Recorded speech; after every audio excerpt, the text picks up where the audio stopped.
Imagine waking up to find that the United States, a military power long seen as the guardian of the West, has been quietly left out of one of the most strategic exercises on the planet. This isn't a conspiracy theory or a rumor, it's what's happening in the Arctic right now. The region, until recently dismissed as a distant frozen desert, has become the new stage for global power competition. And in the middle of this landscape, something unprecedented happened. Europe chose to act on its own, sidestepping Washington and organizing the largest military exercise in Greenland's modern history without even inviting the Americans. This event has a name: Arctic Light 2025. Led by Denmark and joined by European partners such as France, Germany, Sweden and Norway, the exercise brings together more than 550 service members in joint operations, simulating defense and rapid response scenarios against threats in the Arctic region.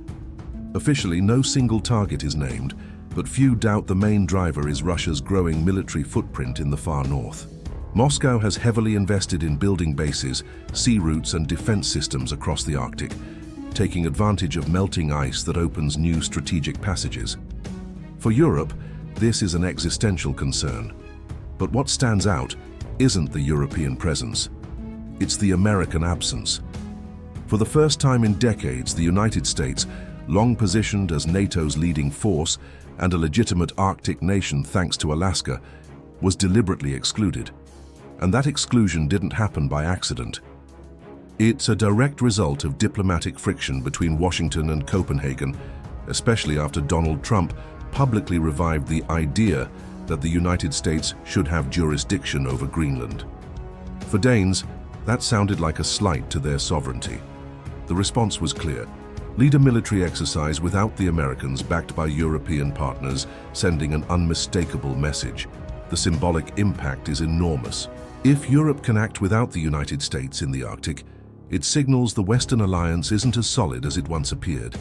And more, it shows Europeans are willing to build their own strategic autonomy, even if that means publicly sidelining their most powerful ally. What seemed unthinkable a few years ago is happening right before our eyes. And Hughes, what do you make of this exclusion? Was it a strategic misstep by Europe or a necessary signal to the United States? Drop your view in the comments, because your take can push the debate on how far Allied loyalty really goes. To grasp the weight of what's happening in the Arctic, we need to look beyond glaciers and extreme cold. Hidden there is one of the century's biggest strategic boards. Melting ice is opening new sea lanes that cut thousands of kilometers off routes linking Europe, Asia and North America. It's also estimated the Arctic holds around 13% of the world's undiscovered oil and 30% of its natural gas. Whoever sets the terms in this region will shape a significant share of global energy and trade in the coming decades. That's the backdrop that gives Arctic Light 2025 its historic heft. Denmark, through Greenland, rallied European forces to show it can defend its territory without Washington's tutelage. More than a drill, the exercise is a statement of sovereignty and strategic independence. The message is clear: Europe can act alone, even in what the United States considers a core area of interest. The key detail is that Americans weren't merely overlooked, they were intentionally left out. And that sets a risky precedent. If NATO has always operated on the principle of unity, what does it mean when its own members start excluding the most powerful ally at the table? Russia is watching closely. For Moscow, every crack between Washington and Europe is a chance to weaken Western cohesion. It's easy to imagine the Kremlin using this episode to argue that NATO is far from a single, seamless front, and not just Russia. China is tracking this too. Beijing understands any sign of division within the Western camp reinforces its narrative that the West is in decline. While Xi Jinping hosts global forums and high-visibility military displays to consolidate a Sino-Russian alignment, the United States watches as European allies run maneuvers without leaving Washington room to lead. The core point is that the Arctic is no longer just a contest with Moscow. It's also a trust test inside the West itself. And in that test, Washington has been sent to the remedial track. The big brother that once fronted every military initiative is, for the first time, being viewed as a complicated partner, one that can produce more headaches than solutions. This exclusion may look symbolic, but the message is blunt. Europeans don't want to depend blindly on the United States, not in the Arctic and not elsewhere. Are they laying the groundwork for full military autonomy? If Arctic Light 2025 were just another exercise, it might have slipped under the international radar. But leaving the United States out turned it into a watershed moment inside NATO itself. The question echoing through Brussels is simple and uncomfortable. Can we still trust American leadership completely? Denmark's decision, backed by France, Germany, and other European partners, didn't emerge from nowhere. It reflects years of accumulated frustration with Washington's swings. Many EU countries see the US as an ally whose course can shift sharply with each election cycle. Donald Trump's return to the White House reinforced that view. His remarks about buying Greenland, or turning the region into an American strategic asset, sounded in Copenhagen and Brussels like a challenge to European sovereignty. The response was firm: show that Europe can decide without waiting for Washington's blessing. But the immediate consequence is risky. NATO was built on collective defense, all for one, one for all. By leaving the United States out of an exercise in such a strategic theater, Europe casts doubt on the alliance's unity. Moscow and Beijing don't need to fire a shot to strain the West. They can let allies divide themselves. And that's exactly what happened. On the symbolic level, the impact is severe.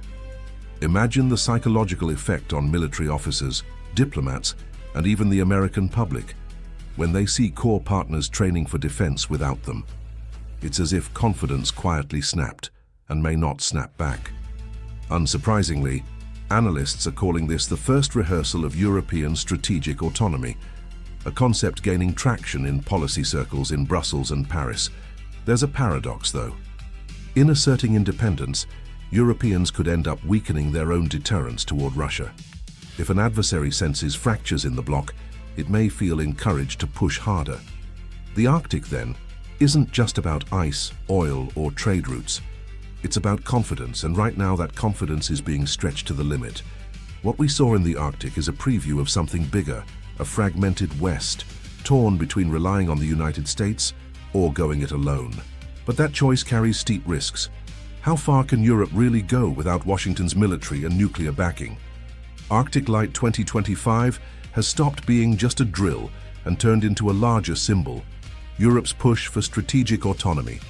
For the first time, we're watching longtime American allies make a consequential move without consulting Washington. To many analysts, this marks the start of a new era within NATO, one in which Europe builds its own defense agenda, even if that exposes deep fractures inside the alliance. This shift comes at a delicate moment. The war in Ukraine still pressures the continent. Russia is expanding its Arctic posture, and China positions itself as Moscow's strategic partner. In the middle of all this, Europe is realizing it can't depend solely on the American shield. But is that independence sustainable, or just a political gesture that could prove costly? The message from Denmark and its European partners is clear. The United States is no longer treated as an unquestioned leader. That's a shock to Washington's image, long accustomed to setting the rules. What we're seeing is a contest not only with external rivals, but also a redefinition of Western order from within. And you? Do you think Europe is ready to move without the United States? Or will this choice further weaken the West against Russia and China? Tell me your view in the comments, because this debate could reshape how we understand the future of global alliances. What worries observers most is the domino effect this could trigger. If Europe feels confident enough to exclude the United States from an Arctic exercise, why not do the same in other strategic regions? The message to friends and rivals cuts both ways. Europe wants to show it can act alone, but it also reveals that mutual trust within NATO is no longer unbreakable. For Moscow, that split is a gift. The Kremlin can point to this episode as proof the Western alliance is fragmenting. Each crack becomes an incentive to probe NATO's limits, through drone incursions or military pressure along borders. Beijing is watching too, knowing Western fragility creates space to amplify its own leadership narrative.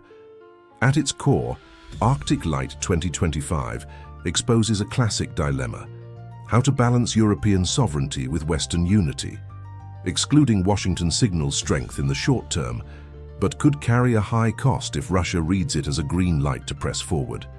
Another crucial point is the paradox of strategic autonomy. Europe can project independence in exercises like Arctic Light 2025, but practically, it still relies heavily on the United States military and nuclear infrastructure. Air defense systems, communications satellites, global power projection, much of that remains US provided. Without that backbone, Europeans would struggle to sustain extended operations against real threats. That's why many analysts describe the Arctic exercise as a political signal rather than a definitive break. The message was clear: assert sovereignty, send a note to Trump, and show the world Europe won't accept being treated as a mere appendage of the United States. But on the military side, dependence remains significant, and that contradiction can turn into vulnerability, especially if Russia or China decide to test how far Europe's self-confidence really goes. The bigger risk is that this quest for autonomy fuels a dangerous game. The more Europeans try to act solo, the more the United States may feel its leadership is being challenged. And when allies start competing for the spotlight, the winners aren't the Western partners, it's their rivals. Arctic Light 2025 will be remembered as a symbolic moment, the day Europe showed it could turn its back on its top ally. For some, it was a show of resolve, an assertion of independence in the face of Washington's overreach. For others, it was a risky move that could weaken the West precisely as it faces the century's toughest tests. What's at stake isn't just a military drill on Greenland's ice. It's the very meaning of being an ally in an increasingly fragmented world. Russia is watching, China is watching, and even countries across the global south understand that if NATO itself shows signs of strain, then the international system has entered a phase of deep uncertainty. The signal has been sent. If even the Arctic, traditionally seen as peripheral to geopolitics, can become a stage for disputes between allies, imagine what could unfold in more unstable regions like the Middle East or the Indo-Pacific. Excluding the United States isn't a footnote. It's a warning that the balance of power can shift where few expect it. And do you think Europe was right to challenge Washington? Or could this decision carry a heavy price when the next crisis hits? Share your view in the comments and let's debate, because in geopolitics, cracks between allies can be as risky as declared adversaries.